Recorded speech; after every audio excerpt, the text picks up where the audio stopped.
I don't want to be the Asian expert. I'll turn that to my other panelists here. But I think that it's very important to bifurcate where you are in the world and what type of investing you're doing. Yeah, I mean, sort of a JP Morgan tech, media, telecom in 01, 02, it was pretty dark. And now if you look at that sector, it's digital, it's smartphone, it feels similar. I doubt you could have given a company like Facebook away in 2001, right, yeah. to investors. That's how bad it was. I remember actually being invited to talk to the New Zealand Venture Capitalist Association in 2002 down in Auckland. And everybody looked at me and said, I think tech is done. And oh, by the way, we never made any money. Right? Well, that's because they mostly started investing in the 99-2000 frame, and they didn't see any returns. But you have to remember, we've just come off of a massive global recession. And when people are criticizing, VCs for not returning money in certain sectors, well, heck, a lot of the corporations haven't been buying a lot of stuff for the last couple of years. So I'm not making apologies for what we do, but you have to remember the time frame in which we've been operating. Yeah. We started a bit early, and so I couldn't introduce Pawan, but maybe you could just introduce yourself, what firm you represent, and then we can get you in the dialogue too. Well, I'm Pawan Singh, and I represent PTC India Financial Services. PTC India Financial Services is a company promoted by Power Trading Corporation, which is the single largest power trader in the country. In fact, it was set up by the government of India, not in the public sector, but in the private sector to kind of promote IPPs, as IPPs were not comfortable dealing with the state power utilities. So when reform started, this company was set up. And going down the line, they also, since IPP started coming and they required capital support, so that's where the PTC Financial came. We are into equity as well as quasi-equity, subordinate debt, mezzanine financing, and also project financing. What sectors are you interested to invest in as PTC? In fact, if we are into the entire energy value chain, and but over the period of time, we started largely with thermal, because that is the dominant sector in India, and that has been the sector which has been growing very fast. But down the line, we have the asset portfolio has gone very drastic change, and now we find that in fact renewable occupy almost 50% of our asset base, and that has been, in fact, I was trying to catch up with the discussion which was happening here, and that is largely driven not by so much arising out of one. Of course, we have tried to focus on the environmental friendly fuel, but it has also arisen from the fact that today the commercially investing in renewable sector in India is far more interesting than conventional fuel. And today not only the policy supports renewable energy, but the fact is that today the renewable energy is being produced almost at a grid parity level. So incrementally, if you are producing energy from renewable source, it is at the same level which you are buying energy from a thermal source. Raj, what sectors do you guys have a positive bias on right now in India or other markets that you're operating in? Sure. So just maybe just a broader comment before that. So I think although we as we are a global firm looking at multiple markets, we kind of try to do what we call pattern recognition among trends in different markets, but we are also careful that as an investor, you have to look at each market in a very localized manner. I mean, that was one of the key driver that that we never had a country-specific fund, and we decided that you can't really be a US investor and just kind of invest in India, for example, on a quarterly fly-by basis, because there are so many different variables that you have to be localized. So I think, having said that, I think clearly in India, we think clearly, the grid is definitely, see where you see the biggest gaps. I think there are some solutions we can. We have a couple of investments in the smart grid space. It's a very nascent space, but I think it's growing. I think automation is an area where we believe it's kind of the lowest hanging fruit, to be honest, because automation can be in terms of solutions or hardware or software, where you are effectively going into an existing industry, auto or cement or steel, and identifying ways to just make it more efficient, and the ROI on that is very high. So we have actually done a couple of industrial automation deals in India right now. So that's one sector we like. We are very negative on EPC. I think that's where I think, and again, the thing is EPC might be attractive in other markets, but in India, I think that's where you have to differentiate market to market. In India, is one of the most price sensitive market. So, just because something works in other market, you cannot apply it wholesale into this market. Because we have seen, for example, in solar, one of our best exit in solar was this company in US where, they were doing the roof-mounted solar. That kind of became a large company, got acquired by a European company. It was a kind of a, huge exit for GEF. But that model, although attractive on paper, will never work as in similar manner in India, because you'll have 10 people imitating the same thing and there'll be a price war almost on a daily basis. So you have to look at the trends globally, but apply them very judiciously on a local basis. So I would say those 3-4 sectors: automation, smart grid, renewables. I think wind more so than hydro. That's about it. Rob, you invest primarily in Europe. What subsectors do you have a bias in, and when you're ever underwriting a particular deal, how do you look at non-European markets, for example, in Asia? Do you ever say, I think this company could be really interesting in Asia, so I'll more likely, or has a very positive international story, so I'll more likely back that versus something that only has a European story? Yeah, so a couple thoughts just on sector, maybe just to answer a slightly different way around. If you ask yourself the question, what's worked in Fund 1, right? No surprise, the companies that are doing sort of sustainable types of technology closest to the ICT customer, those are the ones that are doing the best. Now, you don't want to generalize, because there's always very specific companies that are doing well in other industries, but should be no surprise why. I mean, those are some of the most innovative companies in the world. They're willing to change. They're willing to adopt sustainable ideas. And not only that, they have the multiple to pay if they want to go and buy one of your companies. So again, if you're building a great company for the automotive space this week, good luck getting them to pay 10 times revenue for your company rather than 20 times PE when you don't have any E, right? So that's one of the things that is perhaps obvious, but I think people sometimes forgot that they thought they could go to some of these very traditional industries and get people to change both the way they evaluated new technology and how much they're willing to pay for it. So that's I think one of the great learnings from Fund 1. The other thing that's kind of interesting and it'd be interesting to understand what's going on in Asia specifically is when there's not a lot of capital backing great ideas, what happens is later stage deals that used to be expensive suddenly become cheap. Because you can buy companies with real revenue, proven management teams that are already grown a business maybe in a geography, and give them the growth capital to hit on new markets, perhaps Asia, and they're being priced at not too dissimilar a delta from an early A or B round, right? And so that's kind of interesting as well. You don't want to get sucked into capital-intensive large deals, and you still want to have influence over those companies. But you can find companies with anywhere from 5 to 20 million in revenue that just need growth capital. Historically, they would have gone maybe to mezzanine providers, but those mezzanine providers aren't there. And the debt markets have really tightened up specifically for SMEs. So there's not a lot of capital available in terms of working capital finance, capital equipment finance. So the equity guy is actually in a pretty good spot this week. So Rob mentions a lack of competition. How do you guys, you guys both operate in India, how do you guys see competition for capital with, when you're looking to underwrite transactions? Either one of you, or both.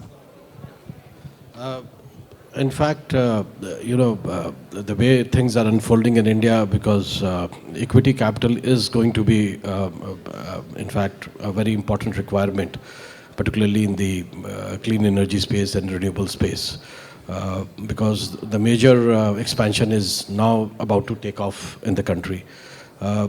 Only thing is, what happens is that the renewable space in India has a regulated regime. So, of course, on one side, the uncertainty is taken care of because you have a regulation in place, but that also puts a cap on the kind of return you get. But then, having said so, there are always ways of coming around the regulated regime, and some of the innovations which have happened in the industry is that the way people have done the financing deal, that is the the tenor of the debt, they have taken a very, very long kind of a tenor.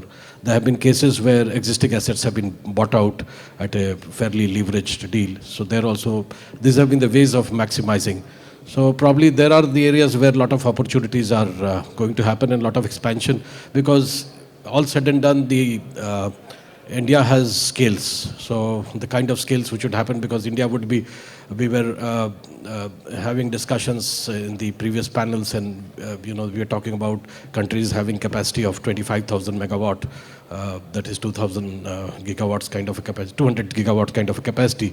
But India is going to add that kind of capacity every year. So all said and done, that kind of demand and space is available. Raj, how do you look at competition for your deals? I think I'll start by saying, there is, especially in India and some parts of Asia too, there is somewhat of an irony that goes on here, because there's a need for capital, so you kind of believe it's a good play for investors, but you'll be surprised. I think India alone has an capital overhang of more than, I think, $20 billion. So, these were funds that were raised but yet to be deployed. So there's a lot of capital availability is a big, it's available. And from a competition perspective, it can be one of the most competitive market, because there's capital available that has the, the motivation to get deployed. And then also another thing that adds to the competition, and I don't see any of the friends here, so I can say it. There's a lot of developmental institutions too who are very active in India directly investing. So in a way, it's kind of like, you help, but you also kind of compete. So India is an extremely competitive market. Having said that, I think the two things, at least we view from a competition perspective. One is you have to be innovative in terms of structuring the transaction. I think we are increasingly taking a view that, India is not a market where you just go purely, here's my capital, pure equity. I think you got to structure the transaction to some extent. And if you look at the history of Indian funds who have made returns, they're all funds who have kind of structured the transaction, special situation funds, who will come in with a mezzanine kind of structure where you get some kind of, because one of the benefit investors have in India is corporates are used to paying, you'll be surprised. I mean, the AAA cost of capital in India for debt is 12%. So that's more than, so when you come in as mezzanine, corporations will give you 16 to 18% with an equity upside. So you got to be, so I think if you're creative enough, you can create deals for yourself. That is one. And I think honestly, we market what we have. When there's a bidding situation, we win some where we believe that the company believes in the global platform. I think the last two deals we have closed, both deals were closed because they believed that they wanted to enter in particularly the African market. That's where we were able to convince that, look, we are based in India, but we are part of the global platform. We actually have, Africa is the second largest market for GEF, and we could actually bring our Africa managing directors fly into India, in Mumbai, and kind of, paint them a vision of how they can help expand in Africa. So you got to work hard. I mean, it's not like here's the capital, but you got to almost be on the sell side to some extent, I'm not sure if people in the audience have questions, but just raise your hand and we have one right here. So, Rob, how do you think about, when the subsectors, how do you think about Asia? Do you see it as a exit platform that an Asian corporate could buy one of your companies? Do you see this as realistically that within your whole period that the companies that you invest in will start business development activity in Asia? How do you view it? Well, I think honestly it's all the above. But look, I think the first thing you always have to realize is that some of these companies that you're working with are small, okay? And so to dedicate a lot of resources to attacking the Asian market, that costs money. So somebody has to have the vision, the belief, the desire to go and do it. And I think when we look to make investments, we want to find people that want to take that risk and chase that opportunity. Again, that's not for everybody, but we're looking to find companies that want to build global businesses. I think there's shortcuts you can take. It's interesting that we have EDBI as one of the sponsors here, but if you get a local investor or a local partner, as Delta Electronics that was up here earlier, that can be very helpful to your companies because they can quickly help you expand into a region which frankly is new for a lot of these entrepreneurs that are building businesses in Europe. But the need is huge out here. And to just put it in perspective, one of my companies is basically changing all the base stations for Vodafone in the UK from air conditioning to free air cooling. That's a 10,000 base station opportunity in the UK. China has 750,000 base stations, right? So it's an order of magnitude difference in terms of the opportunities in Asia versus Europe sometimes. So if you want to be a global player, you got to figure out how to enter this market. A more interesting question is over, and I think for 15 years I've expected this to happen, but it's been slower, is the global M&A acquirer coming from Asia buying technology in the rest of the world. Again, I think people have been very conservative in the multiples they've been willing to pay. They've been scared off quite often by the cultural challenges of integrating these types of teams. And so that pace of innovation hasn't been as fast as people, or acquisition has been as fast as people has expected. But you're starting to see signs that it's starting to change. And I think as we go to a more global world, more multicultural world, you'll see more of that with time. I think we had a question here. My question is for Raj. I'm Neeraj Hajil. I work for a private equity fund in Singapore called FE Clean Energy. Sorry, which one? It's called FE Clean Energy. Oh, okay. We manage about $265 million, have been investing for the last 8 years. You made a very interesting comment that in India you can do the structuring of the transaction. But considering the foreign direct investments, there are so many rules and regulations out there, and the structuring of the transaction is getting more and more difficult. The recent RBI regulations that has been out in January, where you can't do much of the structuring. So the people that we see in the market have moved from structured transaction for the foreign investors to the direct equity investors. So how you still believe that structuring of the transaction for a foreign investors is possible in India, and what kind of various structures that you are talking of? Right. If you can enlighten more. I think that's a good question, because I think if you can just Google, enforceability of put rights in India, I think you'll get 10 clauses over the last 2 years, and each one, each one negates the previous one. Is enforceable, is not. No, it's a challenge. But having said that, there are vehicles that are available that allow you better structuring. For example, we are not there yet, but there's, you can create a NBFC, for example.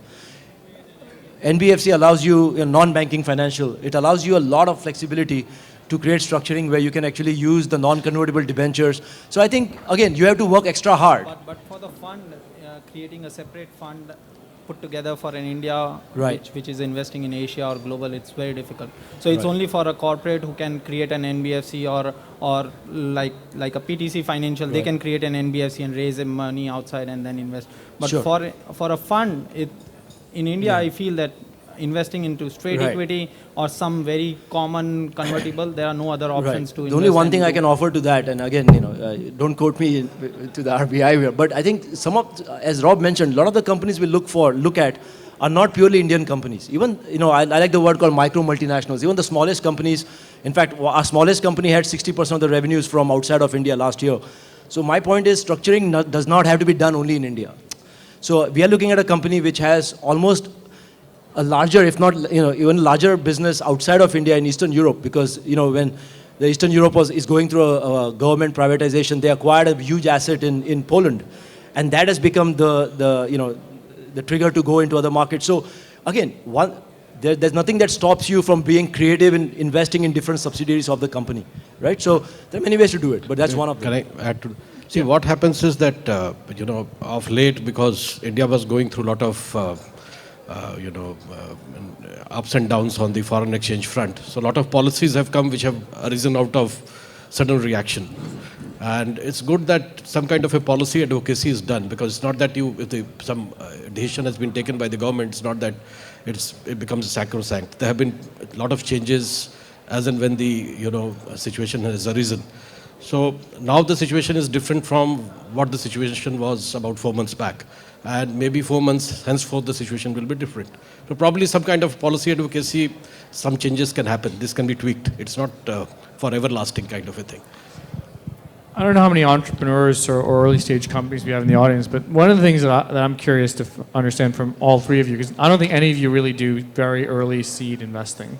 Maybe Rob, you may have done it in Fund 1, but how do you see that ecosystem? Because if you're an early stage entrepreneur in Asia or in Europe trying to get money for a broadly defined clean tech company, is that ecosystem improving, declining? How do you see that playing out? Whether you're a developer or a technologist, any one of you can take that one.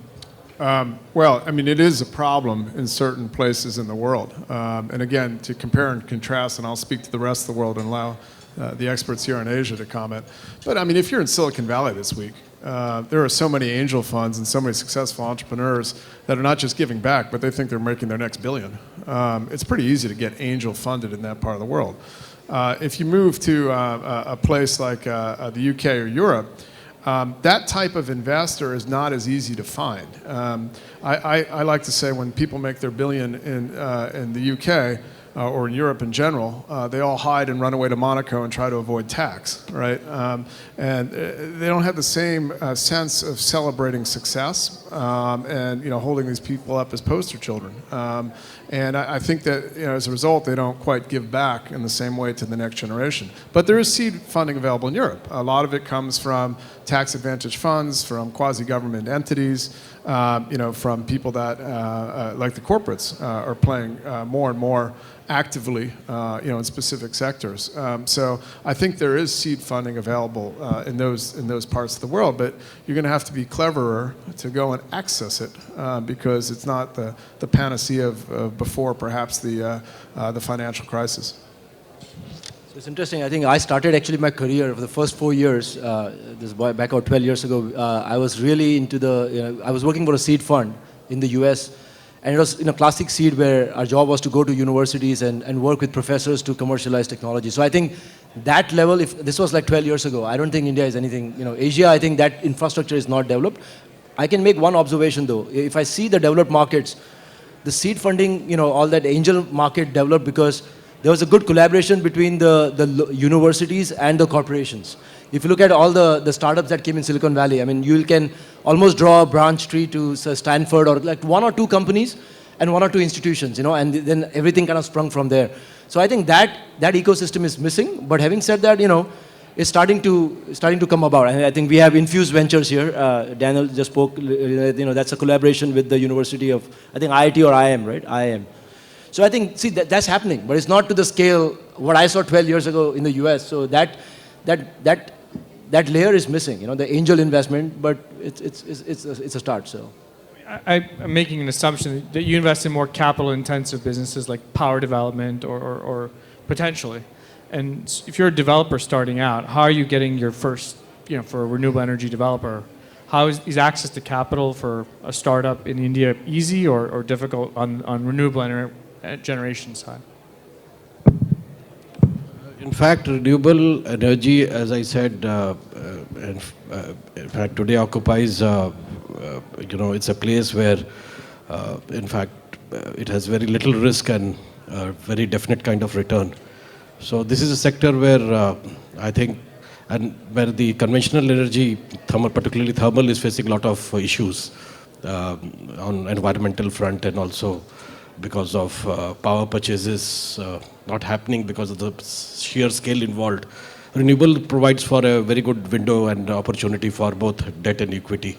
And the way we look at it is that a lot of renewable companies have come. And for example, in our company, we are also into project financing, and we are doing financing both for the conventional power and renewable power.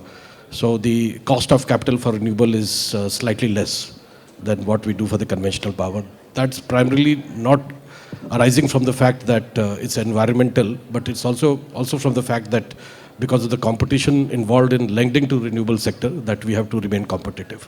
So there's a lot of project financing happening in India in renewables, but not much clean tech investments in early stage level. I'm a clean tech entrepreneur from India. There's hardly any VC or any financier that's ready to invest, say, $2 to $5 million for a good clean tech technology. Rather, you would go for 100 million, 200 million project finance. So that is my observation. But I think my only comment is you should expand your network for investors outside of India. I have seen more precedents of, like Tiger Global. I mean, I know at least 3 pure startups, garage startups being funded by them.